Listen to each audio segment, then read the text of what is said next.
Interesting. Hi, and welcome to Something to Talk About. I'm Linda McNamee, and for the next hour, we will be talking about safety in Burlington. We will have a wonderful guest this evening, whom you will meet momentarily. But before we begin, as always, I need to take care of a few administrative tasks. I would like to first and foremost thank the crew here tonight. Colleen Moore has given up her Wednesday evening, as always, to come and direct the show, so thank you, Colleen. We also have Mr. Chris Flaherty. Chris, thank you for rushing home from work to also spend your Wednesday evening here. I brought you cookies too. And we also have some staff members, Kyle Ruffin and Corey McNeil, who help with just about everything here at BCAT, including helping on the productions, including this show, to make all of us volunteers look good and sound good. So thank you, crew and staff, for doing what you do and doing it so well. And I would also like to thank my husband Paul at home, who's having a daddy date night with Gwyneth and Evan, and hopefully the children have stopped climbing the walls and have settled down for you. And I think that's for administrative. That's all set. So now I would like to introduce Chief Michael Kent. Yeah. Mike of the Burlington Police Department. And for the next hour, we're going to talk about safety in our community, how to stay safe, and what's going on in the community. Yeah. Excellent. So thank you very much for joining me. Thanks for having me. So first off, can you tell me a little bit about yourself, where you grew up, where you went to school, how you decided to have a career in law enforcement, and how you managed to come to Burlington? Well, I grew up in the western part of the state in Granby, which is a little town about probably 5,000 residents. And I worked at the Amherst Police Department. Oh, okay. I started there as a cadet when I was 18 years old. Oh, and I had an older brother, actually still a police officer in Springfield. Okay. I have that's another a tough town. I have a younger brother that's a police officer in Springfield. One's a lieutenant, one's a sergeant. But I think my older brother probably got me and my younger brother interested in police work. Okay. And, just got the cadet's position in Amherst, and it kind of evolved from there. Okay. And I ended up spending a little over 28 years with the Amherst Police Department. Wow. And when I left, I was a captain, second in charge. Okay. And I happened to see an ad for a police chief in a town in eastern Mass. And I took a ride out here one Sunday morning, and a very nice community. So I said I'd take a flyer on the job, and kind of took on a life of its own. The rest is history. There I am. And how long have you been in Burlington now? This March will be 5 years. Wow. Yeah. I remember when you came, but my memory is kind of a blur, and I'm forgetting year to year. So. Well, it's interesting. Even though I spent 28 years in Amherst, that's almost a blur. That's almost like a different life. I've been out here for. Life does exist outside of 128. Yeah, almost 5 years, and it's funny. It feels like I've been here. It went by quick, but I also feel like I've been part of the community longer than that. Because it is such a great community. Well, good. Maybe you'll stay. Yeah. Well, I hope you'll stay. Hope you'll have me. So, how big is the Burlington Police Department? We should be at 64 officers. Right now, we are 5 down. Okay. So that certainly impacts manpower levels. That's 64 officers. That's a level. Did five officers leave all at once, or? It's kind of been over time, retirements, and we had some resignations, and we've been at that level of 64 officers since 1989. So, probably at some point, the town's going to have to look at growing the department to keep up with the demands around town. Right. Yeah, because Chief Yetman was here 3 shows ago, I think, 2-3 shows ago, and he was saying that their department, the fire department, hasn't grown much, and a lot of expansion has happened over the last. You said 89. No. 89 since our department is. Since your department, set at and 64. Even the last 5 years. Yeah. I mean, even the last 1 year. Yeah, in all my the short 5 years here, yeah. it's really parts of town have grown. That it's amazing how it's so. Okay. So it's something I think the town's gonna have to look at. Right. So out of those 64 officers, how many are on the streets, or whatever the correct terminology is, doing the patrols? At any given time, we will have anywhere from, as far as at least one supervisor. Okay. oftentimes two, one in the station and one on the road. And then as Okay. far as patrol, we can go anywhere from 3 cars to as many as 6, depending on the staffing and the time of day. Okay. Because you also have, like, before the show started, we talked about Officer Cipoletti, and he's traffic, and or is he still traffic? He is. He's our safety officer assigned Okay. to traffic with another officer and a Okay. supervisor. That's actually, that traffic supervisor is a position we've created since I've gotten Okay. here because, obviously. There's a lot of traffic. I was going to say, anyone that drives around Burlington knows, or drives through Burlington knows that is, it's a big issue. Okay, speaking Yeah. of the issue of traffic, $1 million question. Cambridge Street, 3A, 1 lane or 2? You're putting me on the spot, and I've been asking that question since I've been here, and Nobody knows the no, answer. I believe by law it's a 1-lane road. Yes. I remember hearing the answer. It's 1 lane that Yeah. everybody drives is 2. Exactly. So it took me a little while to get used to how that street works when I got here. And then in the winter, there's no doubt it's definitely 1 lane Yeah. because the snow plows always, Right. make all the streets a good 5 feet narrower. That's a tough corridor for the amount of traffic it handles. I don't think it was probably designed to handle the amounts that I it's don't think so handling either. these days. Because coming home, heading toward Billerica, it's always like backed up all the way to, I don't know, as far as the eye can see. Oh, yeah. So, anyway, I digress. See, that's why I told you I have the cheat sheet because I always go Perfect. off on these tangents.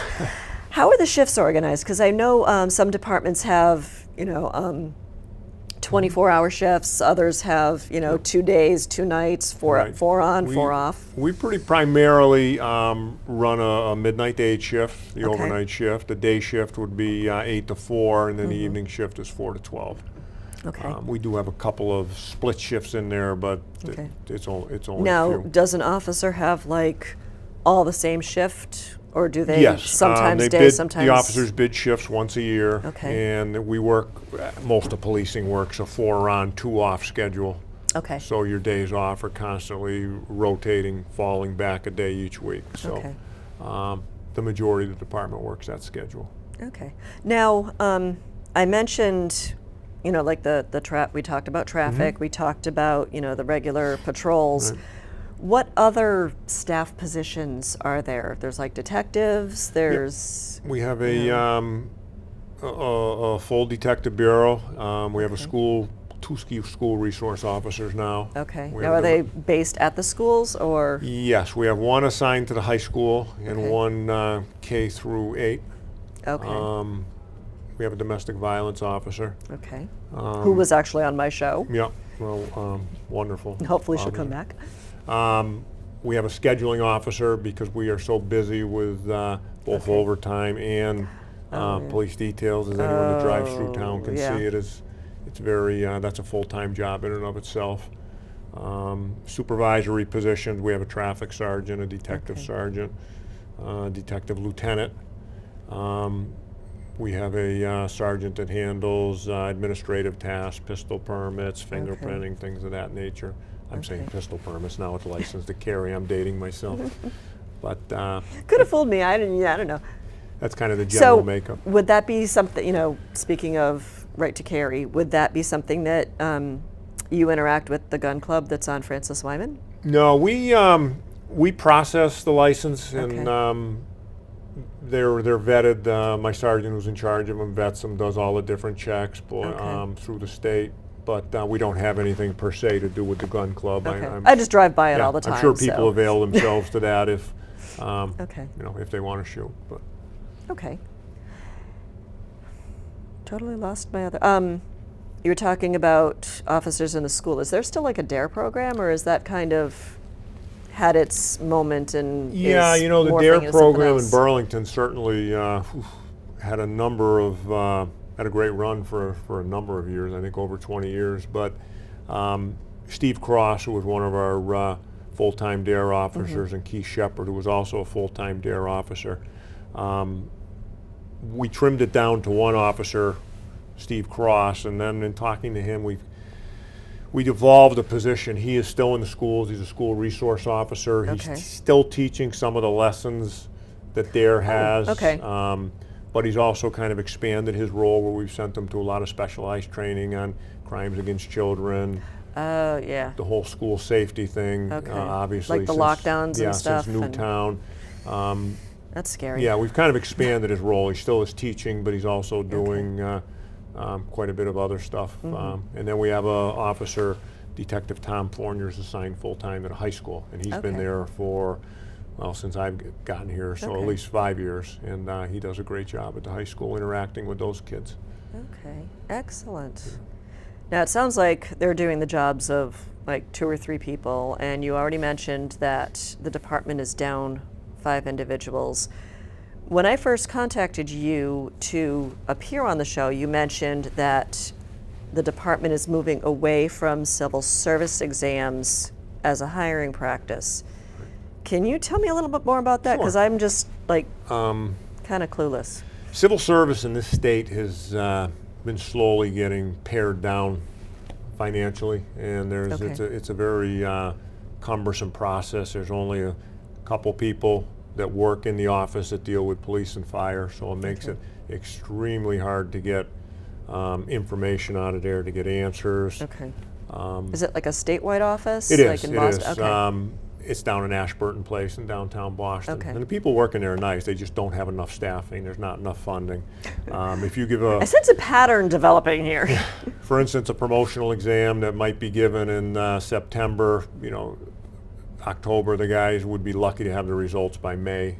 Wow. Yeah, so Amherst, the department I came from, was a non-civil service department, so I knew how departments worked outside of civil service, and John Petrin, the town administrator, I had discussions, and then we spoke with the unions on it, and both unions endorsed leaving civil service. Okay. And there's other reasons also. Civil service is cumbersome from a hiring standpoint as far as Is it just diversity, like? Oh, okay. females. It's just you have a lot more broader pool by giving your own process. So, okay. So town meeting voted to endorse leaving overwhelmingly, I might add, in May, and so a home rule petition was filed at the State House, who have to give it the final stamp of approval. Which has to go to the civil service office, so you might find out by May. Yeah, well, not quite that bad, but so we're waiting for that to get approved. But in the meantime, we gave, probably a month, 5 weeks ago, we gave our own hiring test in Burlington, and we had 322 people take the test. Wow. Yeah, it was. Now, do you grade the test internally or? No, it's a testing company that comes in and handles it all. As a matter of fact, we don't even see names, just so no one can ever say there was any shenanigans that went on. It's all handled outside. We get ID numbers back, and when we decide what the cutoff score would be to move forward in the process. So we're currently moving forward in a process while we wait for the State House to vote on the home rule petition to officially exit us. So you could pretty much go through the process, but just not officially hire these people until you get the go-ahead. Yeah, and it is the coming trait. I mean, locally, Wellesley, Reading, Franklin have all recently done it. Acton, Framingham, Natick, several other departments are in the queue. So, yeah, more and more departments are getting frustrated dealing with civil service and realizing they can do they can get a better hiring pool, a broader pool doing it themselves, and also at the end of the day, hiring a local police officer should be a local community having the last say, not necessarily a civil service board in Boston, who's never set foot in that particular community. Now, with the hiring procedures, you just mentioned local, and local's kind of a subjective definition. Is there priority for Burlington residents to become? Yeah, we built in. First of all, as I tell people, I want to hire the best to be a police officer.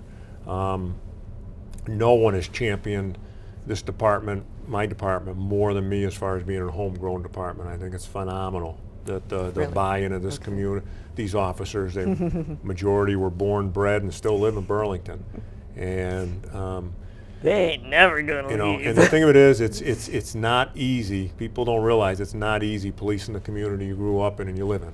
You know, because you could very easily be, you know, in the middle of a domestic situation on a Friday night, and then With your high school math teacher. and then on the soccer field the next morning with your kid. And, Yeah. You know. Yeah. So my guys do a tremendous job of that. Probably kind of hard to arrest your, 8th grade science teacher, Well, you know, too. they're put in a lot of tough positions, you know, but Yeah. they chose to do it, and they do a great job. You know, that being said, yes, we are factoring residency, veterans, formerly or already trained police officers, factoring into the mix to get a pool of candidates.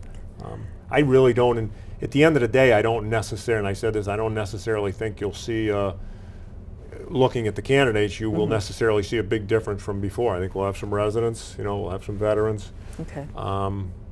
So I think it's going to Might be a have some positive transplants move. like you that came out from, Exactly. Western I mean, Mass. you know, residence preference is an interesting thing because you can move into a town, say it's your resident, but once you take the test, go move into another town. Yeah. And, you know what I mean? It's kind of smoke and mirrors at times, but Manipulating the system. you know. So I think the system we put into place has a lot of checks and balances, and I think in the long run, in the years to come, it'll really benefit Burlington. So what is the process that someone has to go through to become a police officer? They need to take this test, and then what happens? Well, the way I know this, that wasn't one of my questions. no, but- the way we set it up is we give a entrance level exam as we discussed. Okay. The testing company came back and we sat down with them, and before we ever saw anyone's info, they gave us their recommendation, what should be the cutoff point. Our exam scores were actually particularly high according to the Oh, good. testing company. So, Okay. you know, we As took long as 80, you're happy with them. we took 80 and above. And the next step was the next week gave a physical assessment test at the high school, which consisted of push-ups, sit-ups, a 1.5 mile run, which weeded some people out. And we've just recently finished up a round of interviews with, I had an officer from each rank, so we had a patrolman, sergeant, Okay. lieutenant, my 2 captains, and the HR director from town Okay. interviewed, and they have pared it down further. That group, and I'm not sure when we'll do the last round of interviews with the Okay. town administrator and myself, is depending on when the State House gets us out of civil service officially. Oh, But okay. at that point, we will bring those candidates before myself and the town administrator, and you know, pick 5 to go forward before the Okay. selectmen for appointment. And then once those 5 are appointed, then they have to go to an academy? Yes, if provided they're not academy trained already, they would have to go to an academy, Okay. most likely the Lowell Police Academy in June. Oh, okay. I didn't Yeah. realize there was one in Lowell. Yes, they run actually an excellent academy. They run 1 class a year, and they do a great job And up how there. long is that training? I believe it's 22 weeks now. Wow. Yeah. Okay. Yep, it's 22 weeks, and then when the officer gets out, he goes into a field training program Okay. that I believe is another 12 weeks. So from the So day that's like a good chunk of. It is. You're just about talking a pretty much- year almost. yeah, before someone's really on You the know, street 9-10 months. on their own, you know, police. So they hopefully will Yeah. really know what they're doing. Yeah, and it's important. You know, the field training in particular is important because just because someone graduates from academy doesn't necessarily mean they're cut out for police work. Right. And that's when you have to have particular standards and goals for them to meet to continue through the different phases of field training to make sure you're putting a good police officer on the street. Right. Okay. Now, we talked about the growth of Burlington. What exactly is the jurisdiction of your department? I mean, do they have to monitor 128 and Route 3 and, or? No, luckily those highways are the state police. We are up there often because Okay. if there's an accident, we're certainly closer than the state police normally, so we'll go up there to, as does the fire department obviously too. We'll go up there to assist with traffic, a first aid. We're usually the Okay. first responders on any serious accidents there. But as far as any investigation on any of those highways, that's all the state police Okay. jurisdiction. So you might respond to it only as a first responder Exactly. kind of role. A lot of times a 911 call will come into us, so we'll call the state Okay. police. In the meantime, we'll dispatch a cruiser up there to stand by. Okay. render first aid, et cetera, depending on what the situation is. So that's like town and state. Now, when I lived in Florida for a couple of years, the county was heavily involved. Is the county involved at all? Not in Massachusetts, the Middlesex Sheriff Department, which Okay. is a great partner to us. They assist us in a lot of things, but Okay. they do not do patrolling or responding to calls. They obviously manage the correctional system. Okay. They do have a SWAT team, K-9s and things available, Okay. but they're not out and about per se responding to calls in Massachusetts. Speaking of canines, do we still have? Yes, we do. Yep. Yep. Joe Papsadero and Havoc. Okay. Havoc's kind of new. Yeah, he's been there just about as long as I have, about 5 years. When I came on, he wow. was training. Okay. Talk about time So, flying. Yeah, a very active canine, and Havoc's a great dog, and Joe's a great handler. Love the name. and- yeah, and that's one of those jobs when the phone rings, Yeah. you got to get up and go, and Okay. they're very active and luckily very, very dedicated. Excellent. So,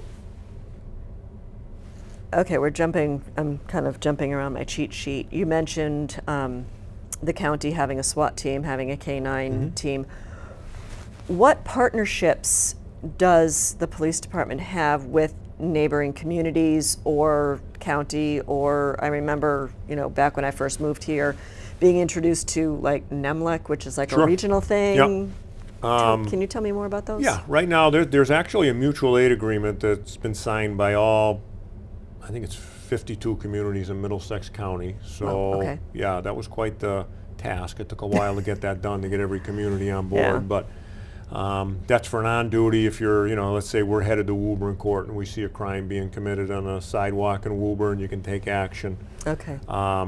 So that's in place now, and that's you're not going to see it used a lot, but when it needs to be used, Right. it's good to have it. NIMLAC, Northeastern Massachusetts Law Enforcement Council, goes back. Actually, Burlington was one of the original 6 communities in it, Okay. and right now it's 62 communities, including including 2 sheriff departments. Excellent. And it's made up of, among other things, a SWAT and a regional response team, Okay. a motorcycle unit, Okay. it's called STAR, School Threat Assessment Response Unit, which is a phenomenal unit. Okay. And What would that be like utilized well, for? it can happen in any number of cases. It's police, fire, counselors, school personnel. Let's say, I'll give you the tragic. So if there was like a I'll give you Columbine the type tragic thing. example, like up in Danvers when that teacher got murdered. Oh, yeah. They spent days up there. Okay. Winchester, when that young man was killed in the accident, the football. Oh, okay. They come out, they have grief counselors, so they can do a litany of okay. things. If you get a bomb threat or you have something like that, it's really a Okay. multi-dimensional unit, but they're tremendous.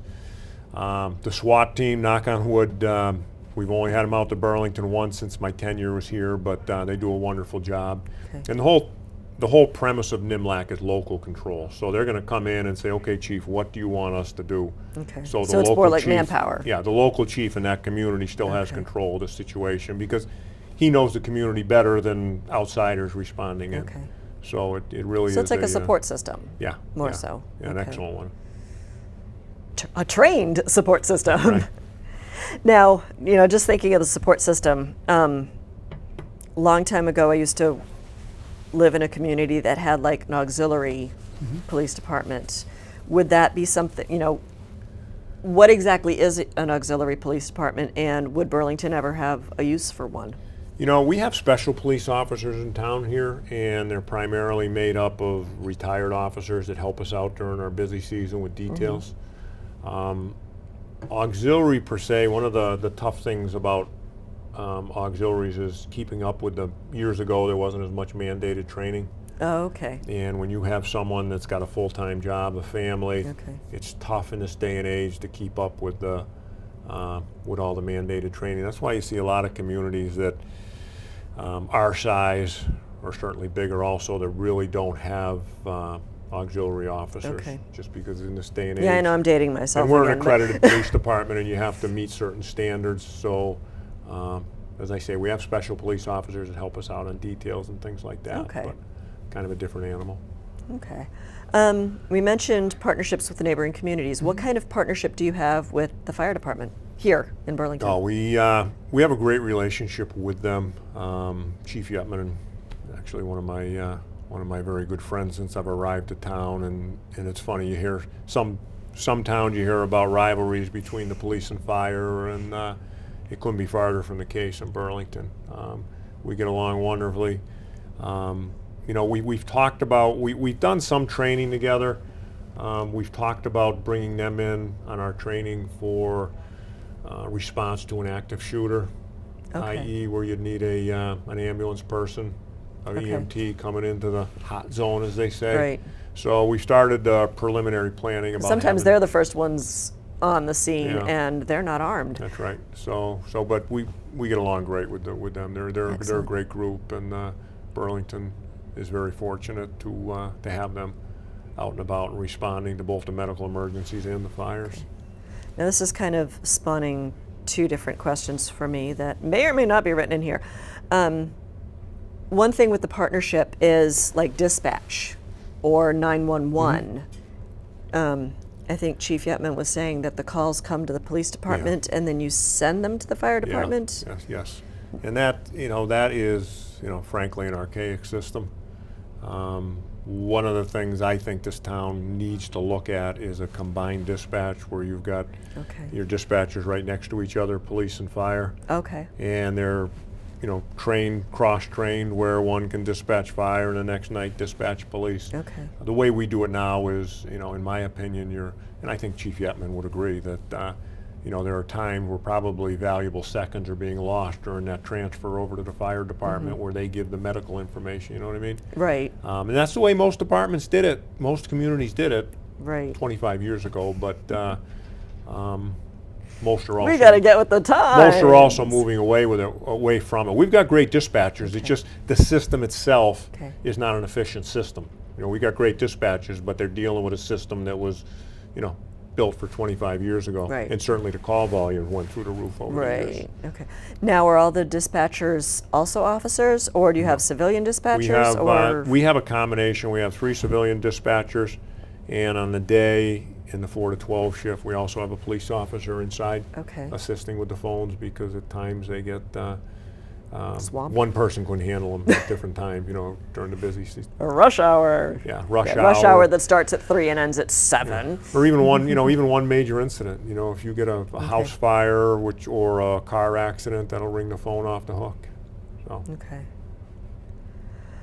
Speaking of, your cooperation with the fire department and in an ideal world, your need to expand your department and Chief Yetman's dream of expanding his department, would it be feasible in the relatively near future for Burlington to have a safety facility like Wilmington, where police, fire, and EMT are all in the same complex? Yeah, I mean, I can't speak for Chief Yetman, but I know I wouldn't be opposed to it at all. I mean, the police station, I can say that 20 plus years ago, they moved the police station into where it is now, which was a 100-year-old school at the time, and it served us at the town well.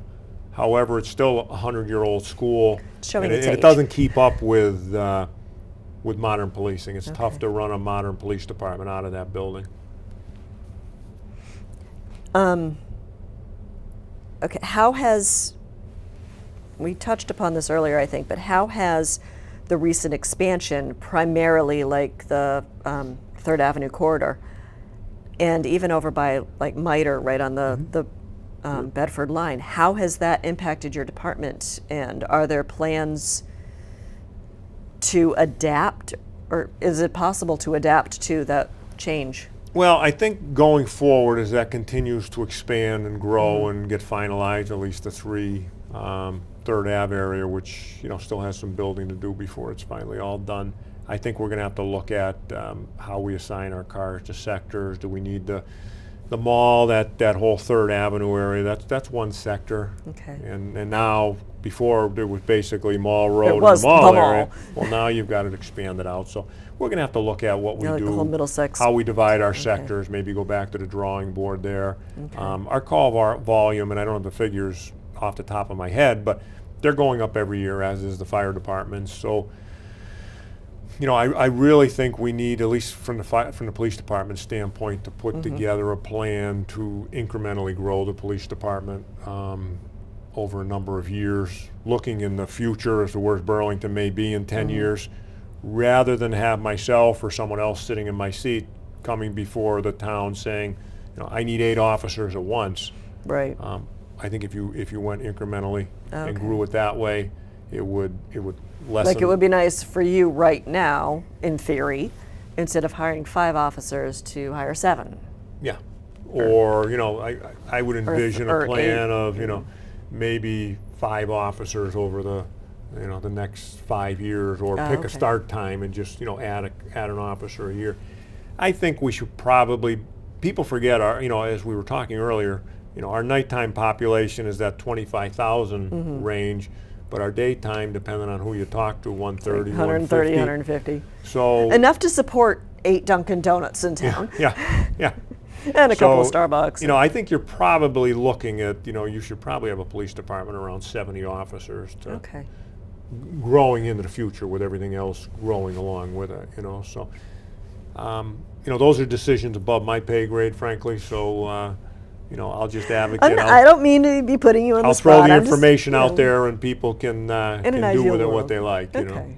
So, Now, we talked back at the beginning of the show about the roles of different officers within the department. And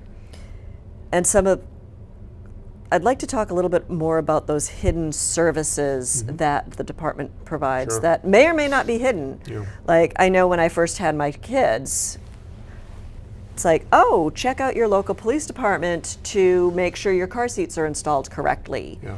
And it seems like since I've had my kids, and my oldest one is 6 now, in those past 6 years, car seat rules have changed, seatbelt rules have changed. Sure. I mean, yes, the department has that resource. Are there other resources available? Yeah, we're very fortunate, as you say, with the car seats. Headed by the Traffic Bureau with Sergeant Jerry McDonough, Bernie Scipoletti, Bill Trelligan, they're all, and Kevin Cooney, who's recently been promoted and went back on the night shift, but they're all trained in car seat installation. And Okay. for people that haven't done it, there's a lot more that goes into it than meets the eye to properly put it in. And they are very accommodating. Anyone out there that wants their seat looked at, it's just a phone call and they can come in and they'll take care of them. I just remember going, okay, you are a trained officer with much better physical ability than I do. Can you tighten those straps? Because some of them Yeah, are. they're trying. But we also do a program. We do RAD, Rape Aggression Defense for adults. Okay. But there's also a program we do a high school program. Every year they do the entire senior girls class, figuring, Okay.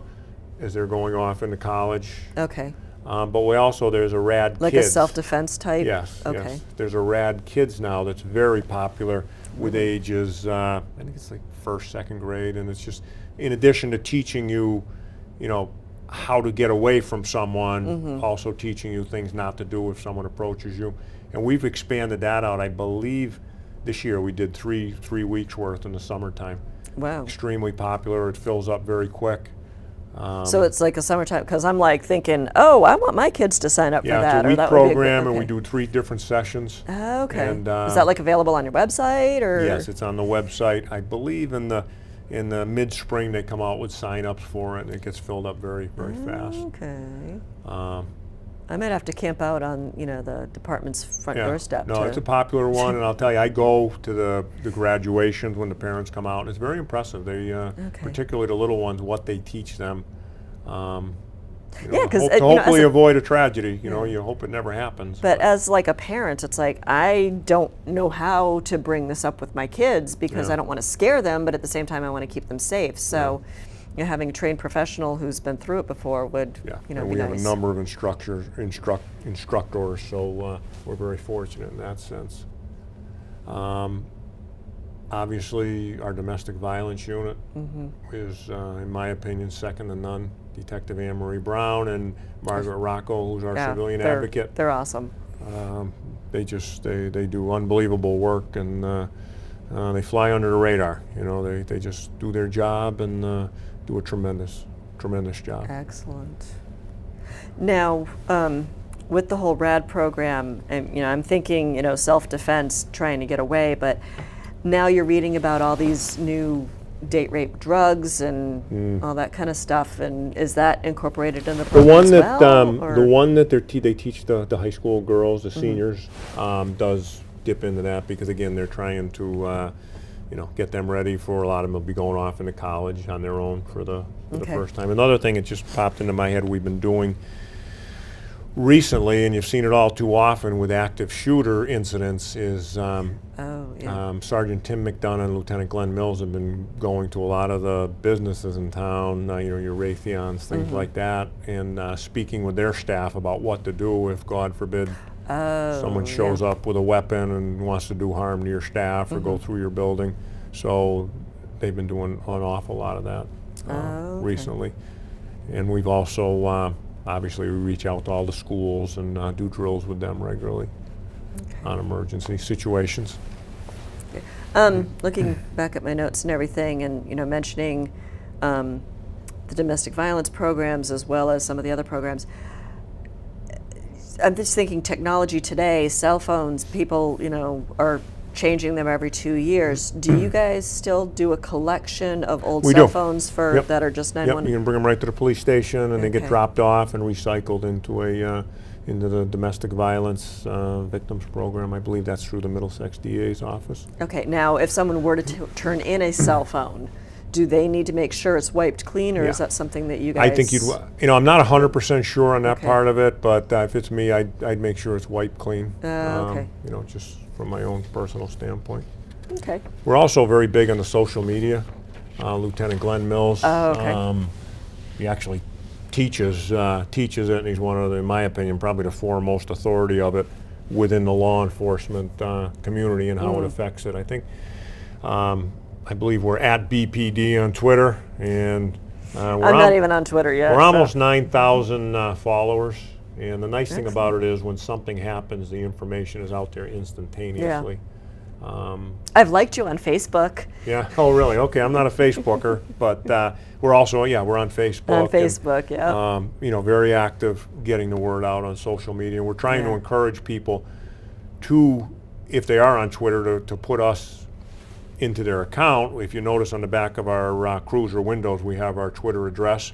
Okay. Just for that situation where we, there's an emergency and we need to get the word out, whether it's a major emergency or even an accident at rush hour on 3A, and you're leaving work and you check your Twitter account. If we have a message out there, you may be able to avoid the traffic. Yeah. So, there's a lot of different usages. Because usually I just look down at the end of my street and I can see Francis Wyman and I can see if it's a parking lot or not, and I'll text my husband saying, you might want to take your time getting home. Yeah. So we mentioned, I'm looking back at my notes, mentioning the domestic violence program being really good. Yeah. What would, and I know that's, that program itself could be an entire program in itself, and it has been. But what would, do you know some of the steps that someone should take if they are either in an abusive relationship or know of an abusive relationship? Well, is there a special number to call? Yeah, there is, and it's on our website, or if you just dial the main number, it'll connect you with it, but it rings right to the domestic violence unit. Okay. And as I mentioned, we have a civilian advocate if people, not everyone feels comfortable talking to a police officer. Okay. So, there's an avenue for that. What I would suggest to people is if you're in a violent situation, get yourself in a safe place. But if you're not in a position to leave that situation, reach out to the domestic violence unit, and they can even if you don't want to come forward yet, they can perhaps help you get yourself into a okay. safe place or give you options to, get yourself out of this situation that you're in. Okay. There's a lot of it out there, and as I say, they're a tremendous resource. I apologize. I'm kind of bouncing all No, over it's the okay. place because when you were talking, and then it's like, oh, wait a minute, you're talking about the Twitter on the back of the cars. Now I heard that the department's in the process of getting some new vehicles. Did I hear correctly? We've got 3 a year, 3 cruisers. So You guys are upgrading to SUVs now? yeah, actually, it's a. I know, it wasn't on my cheat sheet. No, that's fine. It's Ford now makes an SUV and they're called the Police Interceptor, and it's the same vehicle with a different body on it. Oh, So okay. we are opting for the larger body rather than the sedan, but everything else is the same. It's the Oh. same drivetrain, same Okay. motor. It just gives the officer more room. There's so much equipment in those cars now. Yeah, they got their own laptop computers in there now. Between the and- computers and the cage, between the back seat and the SUV Police Interceptors, just particularly some of my officers who are big, it gives them a lot more leg room with the seat. And your cruiser And is your office for the the 8 hours. vests So and- yeah. I think eventually it'll be very rare when you see a marked police cruiser anywhere that's not of the larger SUV nature. Okay. It's a 6-cylinder motor. It's not a big gas guzzling machine by any means. But you're seeing fewer. Yeah, I just It can't actually- exactly picture, little it- Priuses yeah. driving around with. It actually is the highest selling police cruiser in the Wow. country. So Okay. it's definitely moving in that direction for everyone. Excellent. So we touched upon it before. I want to make sure that we exhausted all avenues. Police department's partnership with the schools. And there are so many, unfortunately, issues that are in the schools. How has that partnership changed, and what are some of the practices that you've had to institute since the Newtown tragedy, or since Columbine, or Obviously, Columbine changed everything. If you go back to 99? wasn't 99, yeah. That changed everything, and that changed in Columbine. After that, it was, you go in immediately once you have a team of officers rather than wait for a SWAT team, per se. Well, it's changed since then. Now we're training that, if you're the first one in there, you go in, So Okay. it's always evolving. But we're very lucky to Dr. Conti and the school committee. Any recommendation we have brought forward to them regarding safety in the schools. And I'm not going to get into too many details on it just because there's stuff that I wouldn't necessarily want out there, but they've been very receptive. Okay, And excellent. matter of fact, I have a meeting next Tuesday night with the school committee in executive session where we just go over, Now, what's been Burlington done. schools haven't been to the point where they've had to put like metal detectors in the No, schools yet. no, huh? Okay. No, but we'll meet with the school committee next week, and we'll talk about what's been done, what might need to be done, and but I can't say enough good things about the school committee and Dr. Conti as far as grasping that whole school safety aspect. And we are constantly training in the schools. Okay. We have regular drills. We actually do even at nighttime. I'll look at the log, and at 10 o'clock at night they'll do a readiness drill just to respond to a school. Okay. Just to practice makes perfect. Even though the school's closed and no one's there, just the response, what door Okay. you'd be going, and things of that nature. Okay. Yeah. Yeah, I was kind of surprised when my kindergartner came home and said, oh, we had to go to the cafeteria. Basically, they did a lockdown in the schools, and I'm like, Okay. again, that's something I wouldn't know what to tell my kid without Yeah. totally freaking her out. But okay, moving along to something totally different. Recently, your department set up a sting operation for like a prostitution ring. We did, yeah. How often do you find it necessary to set up a sting operation for either prostitution or alcohol service to minors or something else? Well, the alcohol compliance checks, as we call Okay. them, we probably do twice a year, Okay. sometimes 3 times. And honestly, the first 3.5 years I was here, we had 100% compliance. Excellent. Yeah, it was excellent. The last couple checks, we've had some violations.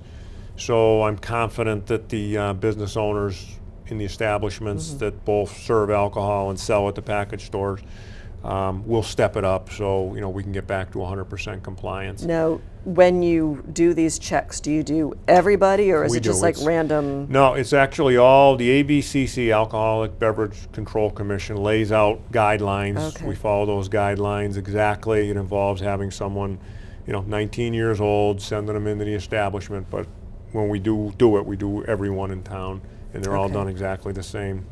And as I say, I'm confident. We had a little bump in the road, but I'm hoping and confident that we'll get back to 100% compliance. Do you have to do them for on like that. cigarette sales too, or? We don't. That would be a Board of Health issue. Oh, okay. If they were to do that. The recent sting that we did for prostitution, that's the second one we've done since I've been here. We did one maybe a year and a half ago. Okay. And part of the thinking is it's we're right on that 128 corridor, and we're not alone. Your other towns on and off. It's A lot of easy- towns are on the 128 corridor. It's easy on and off, and it's very convenient with the hotels we have. But what it brings in a criminal element in town. I mean, a lot of times the prostitutes and their handlers are from out of town. And the first time we did this thing, what really pushed it over the edge was we got a call at 3 o'clock in the morning where the prostitute and her handler, both had serious records. They both had weapons on them, and they were from New York City. They came out here to do their business. So, our thinking is if someone sees an ad on the internet and it's in Burlington, maybe they'll say, you know what, I'm not going to go to Burlington. It could be the police. And if the business dries up in Burlington, they'll go to other communities. Okay. So that's why we do that. Okay. Now, with the holidays quickly approaching, do you have any advice, or what is your advice to have people stay safe, whether at their houses or shopping or just driving on the roads? Well, I know those are three separate questions, but the driving on the road part's easy. Wear your seatbelt. Don't be texting when you drive. That's whether it's holiday season or not. To me, it's just common sense to put your seatbelt on, and it is the law. If you're shopping at the mall or any mall in any community, I would say if you have packages, put them in your trunk.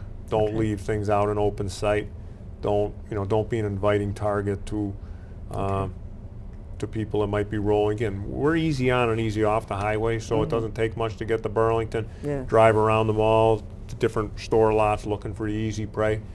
As far as your residence, if you're, lock your vehicle at night, even though it's in your driveway on a quiet street. You'd be surprised how often we'll get calls where 10 cars have went through. Nothing major, just change out of the ashtray, but they're all in a quiet my street. and brother all out in unlocked. Western Mass actually had someone go into his garage and go through his car. Yeah. So, lock your doors. Pretty bold. If you're buying packages and presents, I would say, and you're not home during the day, try and keep them out of sight of the windows, things of that nature. Common sense Yeah, I'm stuff, just wondering, really. like UPS people, UPS packages or Amazon deliveries.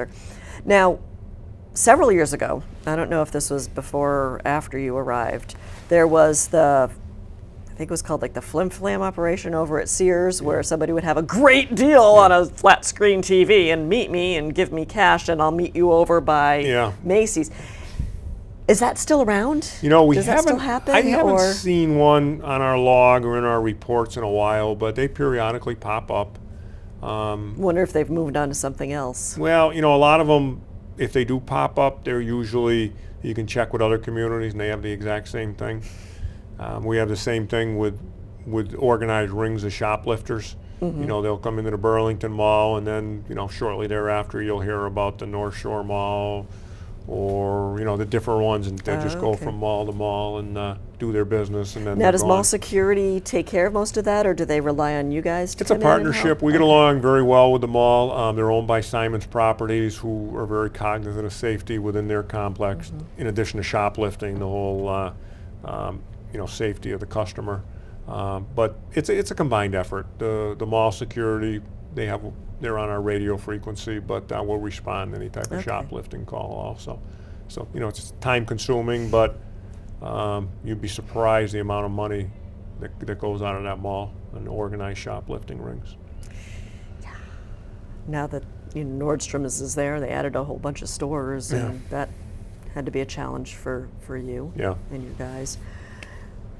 Now, what kind of, moving to something a little lighter, what kind of outreach opportunities does the department have? We talked about the child safety seats and the car seats. And actually, tangent, thinking about that, where could somebody find the rules for car seats and everything? Like, they have to be 8 years old. Is there like a link on your website? Do you know? Or? I don't know if there's a link on ours, but if you query the Mass General laws, and you can type in child car seats. Okay. Because it used to be rear facing until a year old. Sure. Now I heard they're trying to make it to 2 years, and used to be booster seats to 6 years, and now it's booster seats to 8 years, and I'm like. Or their easiest thing is to call our traffic bureau, and those guys have the answers, right off the top of their head, because they deal with that all the time. Because they deal with it all the time. Okay, so resources could be available or are available through. Oh, they are. We have a bit of we have an intern program that we run with colleges in the area. Oh, really? And I think the colleges benefit, as do we, getting the service, having them come in, help us with the different things. I'm trying to think. Is it more like administrative stuff? Yes. However, we'll have them do a ride along. That's okay. They're very good to help with the administrative, but most of them want to be a police officer, so they're dying to go for an 8-hour ride along. So we'll send them out with an officer, and not let them get in harm's way. But they enjoy it, and I think they get a lot out of it. Talking to them at the end. So now I think a couple years ago. I think your department partnered with possibly the Shriners for doing kid care ID kits where the kids were DNA tested, and is that something that you? We do that periodically. Okay. Jim Tigas, who actually Detective Jim Tigas now, he just got moved in the Detective Bureau. Yeah, he does a lot of that with the community, a lot of our community outreach, as does Keith Shepard. So we do a lot of programs like that, and we also, again, partner with the Middlesex Sheriff's Office. They're very helpful with things like that. Do you know if there are any outreach events coming up in the relatively near future? We don't have anything. Wintertime kind of slows shuts everything things down because of the weather. Okay. Usually in the summertime we have a couple things. I know Safety Town, my daughter just participated in that. That's been going, awesome. over 40 years, I believe. That goes. Really? Oh, yeah, that's at least 40 I was years. surprised because I didn't know where it was, and they're like, it's behind. Wow, it is like a whole town down there. And I'm probably missing some things because we do a lot of things, and I'm just having kind of a mental block Senior here. moment. Because I wouldn't have Safety Town, sure, yeah. And I always try and go down there. It's very cute watching the kids. It is. Kids who learn. On the little, on their bike, little big wheels or something. And again, that's a good partnership with the mall. They've been sponsoring it for years and years. We're very fortunate. The business community in this town is very, very friendly. And if you need something, they'll step up. Now, stream of consciousness. My daughter's preschool last year had a whole safety where they had a bus safety, and which is also part of Safety Town. Yep. But is there like a normal practice for the officers going into the schools to do fire drill safety or school bus safety? Or we do. Again, Bernie Scipoletti, our safety officer, does the school bus safety every year. He goes down and talks to the kids about getting on and off the school bus, emergency exits, etc. We also since the Newtown tragedy, we started a program where during the day, at any given time, no particular time, an officer in their sector, if there's a school in their sector, they're to park, walk in, say hello to the office staff, poke their head in around the school, just kind of have a presence there for, 5-10 minutes. Okay. And the thinking there is, in addition to having them be knowledgeable of the layout of the school, but and not so much familiarize each other with you're thinking the tragedy of an active shooter, but you may have some parent that's in a domestic situation that says, I'm going to go get my kid and grab him out of school and take off, and he pulls in the lot and sees a police cruiser there. He may pause, gather himself together, and we've averted something that Okay. we never heard about, but it got averted because they saw the car there. So that's something, it doesn't cost anything extra. The patrols are out there, and Like during the summertime, are there bike patrols? Like we do. bicycle We have a bike as opposed patrol. to- This year we actually put it out quite a bit up around the reservoir and the power lines, because we've gotten a lot of complaints about ATVs and things like that in there. Okay. Again, just to have a presence in the area. Because I know like concerts on the Common, there's usually Yep. an officer and a bike, just Yeah, kind we've of. got 5 or 6 guys that are trained in that. And like I said, they were out and about around the reservoir quite a bit this summer. Now, you've been with the department for 5 years, Mm-hmm. and it seems like there have been a lot of changes. What would you like to see in the next 5 or so years, other than hiring 5 more people? We touched on it earlier. I would like to see the town moving towards a joint dispatch. I think that really is a big issue, and I think the fire chief and the town administrator, for that matter, will agree with me. And we've had discussions about it. I think you're going to see us moving towards that. I think the town needs, one of our big issues is traffic. We need to expand out our. I get emails from people complaining about the speeders on their street and the traffic, and they want someone there to monitor, and I sympathize with them, but what a lot of them don't understand is, I can put that email along with 6 others from different streets, and they And marry you could put each the other. officer on that street, but then the Exactly. officer's not Exactly. controlling. But I think we need half to of Burlington. expand out the traffic bureau, add some people to that.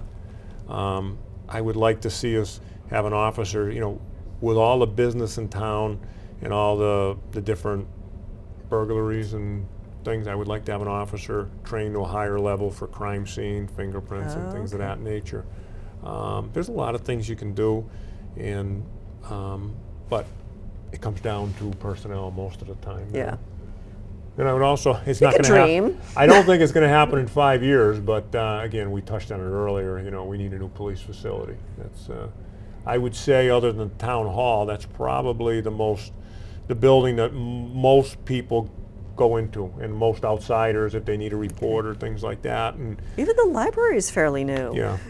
I hate to think that someone, their only memory of Burlington is going to be walking into the police station and leaving and thinking that represents Burlington. But I know there's a lot of departments on the list, and hopefully we'll get there at some point. Well, we are just about out of time. Oh wow! Believe it or That not. flew by. So I do definitely want to thank you I for appreciate coming it. on That the was show fun. and chatting with me, and I think we covered everything that I had hoped to. So I learned a I lot. don't think I got in any trouble, did I? I hope not. Hope not. Nobody called, so I guess we're good. And I do want to thank everyone at home for tuning in this evening. And hopefully you enjoyed our conversation as much as I did. And please stay safe for the holidays. Please stay warm during the cold winter that is quickly approaching. And I hope you have a great night, and I'll see you around town. Thanks and good night.